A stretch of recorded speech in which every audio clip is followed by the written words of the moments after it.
नाम अब्दुल है मेरा, सबकी खबर रखता हूँ। वो कलाकार जिन्होंने कई फिल्मों में काम किया, लेकिन इन फिल्मों से उन्हें वो मुकाम हासिल नहीं हो सका जिसकी उम्मीदें उन्होंने की थी। अमिताभ बच्चन, शशि कपूर जैसे बड़े स्टार्स के साथ काम करने का मौका तो मिला, लेकिन कभी कोई हिट फिल्म नहीं दे सके। शादी हुई, घर बसाया, एक बार नहीं 3 बार, लेकिन तीनों बार शादी असफल साबित हुई। एक बार तो उन्होंने एक सुपरस्टार को अपना हमसफर बनाया, लेकिन इस रिश्ते में भी सिर्फ नाकामियां ही हासिल हुई। सुपर फ्लॉप एक्टर जिन्हें आज भी लोग उनके असली नाम से नहीं बल्कि साल 1980 में आई उनकी फिल्म शान के किरदार अब्दुल के नाम से जानते हैं। जी हाँ, हम बात कर रहे हैं अभिनेता मजहर खान की। मजहर खान ऐसे एक्टर रहे दोस्तों जो अपनी काबिलियत नहीं बल्कि विवादों की वजह से सुर्खियों में रहे। बतौर लीड एक्टर उनकी कोई भी फिल्म हिट नहीं रही, लेकिन इसके बाद भी मेकर्स उन्हें अपनी फिल्मों में कास्ट करते थे। मजहर खान ने 3 शादियां की और उनकी तीनों शादी असफल रही। पहली शादी उन्होंने मॉडल नंदिनी सेन से की और कुछ समय के बाद ही वो अलग हो गए। इसके बाद उन्होंने रुबैना से शादी की। ये शादी भी लंबी नहीं टिक सकी। फिर उनकी ज़िंदगी में ज़ीनत अमान की एंट्री हुई। ज़ीनत अमान उस दौर की नामी एक्ट्रेसेस की लिस्ट में शामिल थी, लेकिन पहले रिश्ते में मिले धोखे के बाद टूट चुकी थी। दरअसल ज़ीनत अमान की पहली शादी दोस्तों संजय खान से हुई थी। दोनों ने गुपचुप शादी की थी, लेकिन कुछ समय के बाद संजय खान इस रिश्ते से मुकर गए। इसके बाद एक होटल में दोनों के बीच लड़ाई झगड़ा हुआ, जहां संजय खान ने उन्हें इतना मारा कि उनकी एक आंख बुरी तरह से जख्मी हो गई। दोनों अपने टूटे रिश्तों से दुखी थे, तो दोनों को साथ वक्त बिताना अच्छा लगता था। कुछ समय बाद उन्होंने शादी का फैसला किया, लेकिन ज़ीनत अमान की माँ इस शादी के खिलाफ थी। लेकिन कहते हैं ना कि प्यार में इंसान को गलत भी सही लगता है। ऐसा ही कुछ ज़ीनत अमान के साथ भी हुआ और वो अपने फैसले पर अड़ी रही। मजहर खान में ज़ीनत अमान को एक अच्छा जीवन साथी दिखा। उनके साथ एक सुखी परिवार का सपना देख उन्होंने शादी कर ली। शादी के शुरुआती साल बहुत अच्छे बीते। फिर इनके बेटे आए, लेकिन फिर जिंदगी में ऐसा भूचाल आ गया जिसके बारे में उन्होंने कभी सोचा नहीं था। ज़ीनत अमान के पति और उनके परिवार के कहने पर उन्होंने फिल्मों से दूरी बनाई, सिर्फ रिश्तों को समेटने के लिए।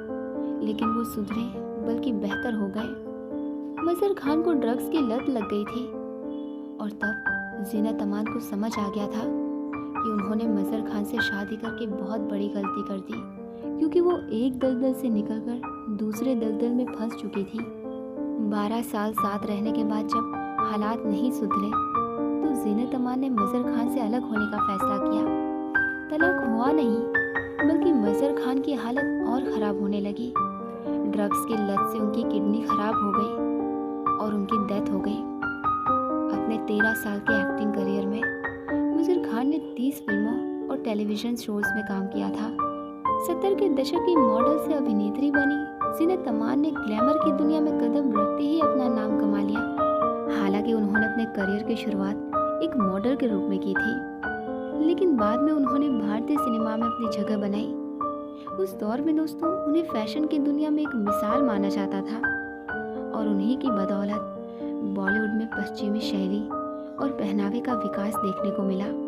सर्वकालिक लोकप्रिय अभिनेत्रियों में से एक होने के नाते ज़ीनत अमान के पेशेवर और निजी जीवन को मीडिया में खूब सुर्खियां मिली।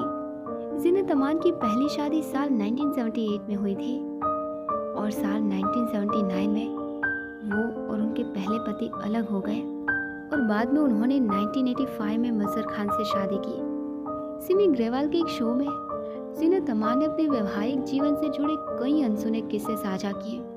सिमी ग्रेवाल ने उनसे पूछा कि उनके पति के साथ शादी के 12 साल कैसे रहे, तो ज़ीनत अमान ने कहा, जब उनका पहला बच्चा आने वाला था तब उनके पति मजहर खान उनके साथ नहीं थे। ज़ीनत अमान ने बताया कि उनके पति कहीं और थे। उन्होंने आगे कहा कि अपने पहले बेटे आज़ान के जन्म के तुरंत बाद उन्होंने अपने पति से अलग होने के बारे में भी सोचा था। हालांकि जीनत अमान अपने बेटे की खातिर उस शादी में बनी रही और उसे सफल बनाने के लिए हर संभव प्रयास किया। उन्होंने कहा कि जब उनका पहला बच्चा उनके पेट में था तब मजहर खान उनके साथ नहीं थे, वो कहीं और थे।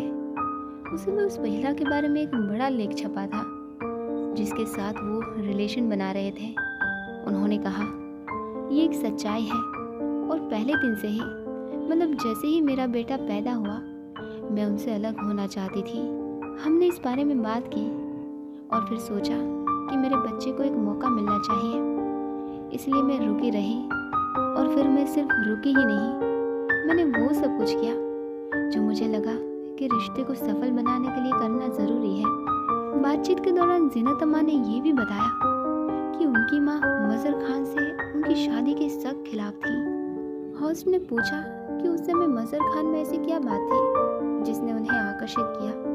जीनत अमान ने बताया कि कभी कभी जीवन में लोगों को कुछ चीज़ों की ज़रूरत होती है और उस समय उनके साथ मौजूद लोग अक्सर उनकी ज़रूरतों को पूरा करने की कोशिश करते हैं। सिमी ग्रेवाल ने आगे बताया कि कई पुरुष जीनत अमान से प्यार करते थे, लेकिन उन्होंने बाकी सभी के बजाय मजहर खान को क्यों चुना। इस पर जीनत अमान ने जवाब दिया। उन्होंने कहा, मैं वास्तव में तय नहीं कर सकती थी कि क्या हुआ था, बस शायद मजहर सही समय पर सही जगह पर थे। दरअसल मैंने अपने परिवार, खासकर अपनी माँ के भारी विरोध के बावजूद उनसे शादी की, क्योंकि हम बहुत गरीब थे और वो इस शादी के सख्त खिलाफ थी। बाद में उन्हें दिल का दौरा पड़ा और उन्हें बहुत दुख हुआ। इनके बच्चों के आने के बाद ही उन्होंने इस बात को स्वीकार करना शुरू किया।